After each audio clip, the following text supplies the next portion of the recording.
Question में कह रखा है कि यहाँ पे 4 इक्वल चार्जेस है, ठीक है, और वो भी है प्लस क्यू के। तो ये रहा एक, ये second one, then this one is third और this one is fourth. 4 equal charges कहाँ पर है? वर्टाइसेस हैं किसके? स्क्वायर की साइड्स पर, जिसका लेंथ है r। पार्टिकल एक और दे रखा हमें जिसका मास दे रखा है, पार्टिकल चार्ज दे रखा है q, और जिसका मास कितना है? इसका मास है m, ठीक है। ये कहाँ पर है? ये जो है सेंटर से a डिस्टेंस पर है, सेंटर से a डिस्टेंस पर है। सेंटर ये हो गया intersection point of mid points, ठीक है। ये फुल लेंथ r की है, ये वाली ये साइड्स की लेंथ भी दे रखी है, और a डिस्टेंस से दूर, इसका सेंटर से a डिस्टेंस दूर पर क्या है? इसका ये है एक चार्ज है q जो m मास का है। और फिर इसके बाद क्या रखा है? ये इस चार्ज को स्मॉल ऑसिलेशन दिया, ठीक है। तो फिर हमें ये बताना कि ये ऑसिलेशन अगर आया है तो एक पूरा सिस्टम डिस्टर्ब कर देगा, तो एंगुलर फ्रिक्वेंसी क्या होगी ये हमें बताना, ठीक है।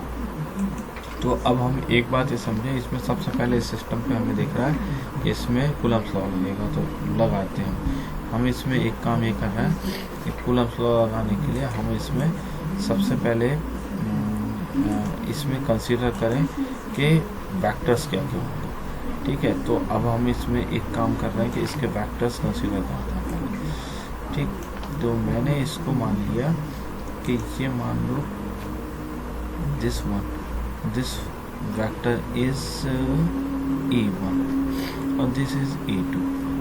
एक वर्टेक्स से ये चार्ज तक जाने वाली इलेक्ट्रिक फील्ड जो बना रहा है सिस्टम, ये e1 है, वो e2 है। तो ऐसी अब इसमें ये तो क्लियर है कि e1 और e2 दोनों बराबर होंगे, और इसमें वैल्यू का ऐसे निकलेगी, कूलम्ब्स लॉ से निकलेगी 4πε0 q अपॉन r स्क्वायर। मतलब ये कौन सी? ये वाली साइड, ये वाली साइड, इसका मुझे निकालना है, इसका डिस्टेंस का स्क्वायर, और मेरे पास तो इस साइड की लेंथ ही नहीं है। तो मैं एक काम करूँ, मैं इसमें एक सेकंड कॉन्सेप्ट लगाऊँ। मुझे पता है ये वाली लेंथ है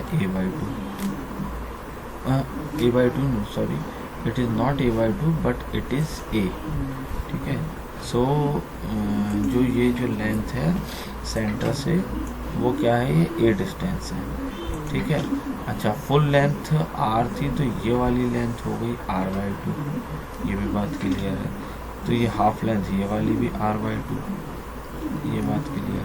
अब मैं इसमें लगाऊं तो पाइथागोरस थ्योरम लगा दूं, तो मुझे डिस्टेंस का स्क्वायर या हाइपोटेन्यूज का स्क्वायर चाहिए, तो मैं डायरेक्ट लिख दे रहा हूँ। इसमें कितना हो जाएगा? a प्लस r/2 का स्क्वायर प्लस r/2 का स्क्वायर, ये हो जाएगा इसका रिजल्ट। अब हम इसमें एक काम करें, इस e1 और e2 का रिजल्टेंट, तो मैं इसको e12y से डिनोट कर दे रहा हूँ।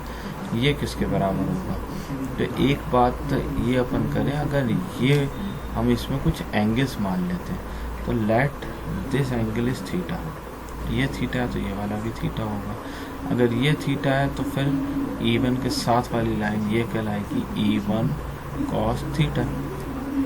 सिमिलरली अगर ये वाला थीटा है, ठीक है, तो ये वाला इस तरफ का भी हम सेम मान रहे थीटा, ये हो गया थीटा, और ये फिर से हो गया e2 cos थीटा, ठीक है। तो ये दोनों e1 और e2, तो मतलब मैं जो रिजल्टेंट करूं और e1 e2 की वैल्यू बराबर है, हमने ये देख ली। तो मुझे तो कुल मिला के ये लिख लेना चाहिए कि इसमें क्या हो जाएगा 2e1 cos थीटा, ठीक है। e1 की वैल्यू तो है मेरे पास, cos थीटा की वैल्यू फिर से वही। मैं क्या करूं, एक ट्राइंगल कंसीडर कर लूं। तो कंसीडर कौन सा करूं? ये वाला ट्राइंगल, ठीक है। ये वाला ट्राइंगल मैं कंसीडर कर लेता हूं कि जिसमें मुझे क्या करना है, इसको वैल्यू को निकालना है। मैंने जब इसको कंसीडर करा तो मुझे क्या करना है, cos थीटा की वैल्यू जब मैं लूँगा तो इसकी वैल्यू क्या आएगी? इसकी वैल्यू आ जाएगी कितनी? आ जाएगी बेस मतलब a प्लस r/2। तो A plus R by two upon hypotenuse. Hypotenuse वही जैसे अभी ऊपर निकाला था वही का वही हाइपोटेनस यहाँ पे आ जाएगा। कैसा है, A plus R by two का square plus R by two का स्क्वायर। ठीक है, ये चलो मैं अब ना एक काम कर रहा हूँ कि E1 की वैल्यू और इसकी दोनों की E1 की और cos थीटा दोनों की वैल्यू में रख देता हूँ। जब मैं रखूँगा इन दोनों वैल्यूज़ को तो ये नीचे के दोनों टर्म, एक ये वाला टर्म और ये वाला पावर से ऐड हो जाएंगे। ये सिमिलर टर्म है डिनोमिनेटर में, तो हम इसमें 2 into 1/4πε0 Q A plus R by two upon, हम इसमें क्या करें, इसका A plus R by two का square plus R by two का होल स्क्वायर और ये होल पावर इस पे आ जाएगी 3/2 की। ठीक है, क्योंकि हमने ये हाफ पावर ये वाले टर्म में और 1 पावर इस वाले टर्म में ये वाली ले ली। ठीक है, चलो ये भी हमने ले लिया। तो अब हमें तो दे रखा है, we are given according to the question कि ए बहुत आर से कम है, means the term of A can be neglected and if I neglect those terms then what will I obtain on solving, I will obtain 2 into 1/4πε0 Q A plus R by two, क्योंकि जो square के term है, higher power के term है, वही neglect होंगे। तो ये R square upon 4, R square upon 4 मतलब ये कितना हो जाएगा, आर स्क्वायर अपॉन 4 और पावर 3/2। ठीक है, और अगर मैं इसको सॉल्व करूँ तो ये हो जाएगा 4√2 Q upon 4πε0 A plus R by two. अब इसी तरह हम अगली सिचुएशन पे चलें, क्योंकि हमारे पास ये भी तो हो सकता है इलेक्ट्रिक फील्ड इसकी वजह से भी तो बनेगी। इसको मैं मान लेता हूँ E3 और इसको मान लेता हूँ E4। ठीक है, यहाँ पे भी मुझे सिमिलर बिल्कुल करना होगा कि यहाँ पे हमारे पास क्या हो जाएगा, E3 E4 दोनों 1/4πε0 Q upon R by two minus A का स्क्वायर। अब आपको सोचना है ए बाई माइनस ए क्यों हुआ।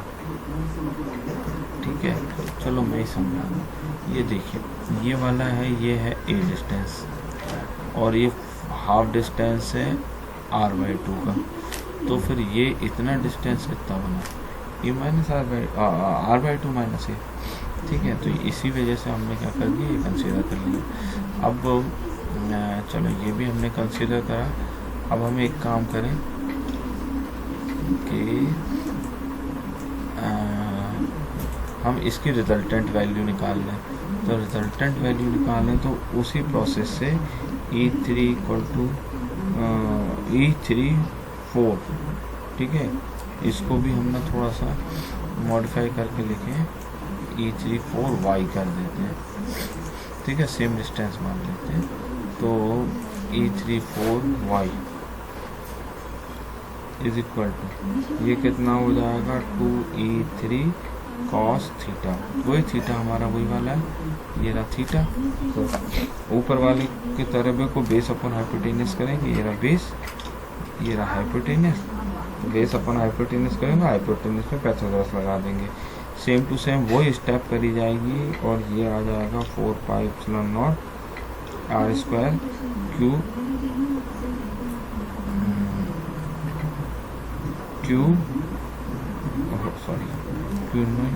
आर अपॉन 2 माइनस ए, ये आ जाएगा।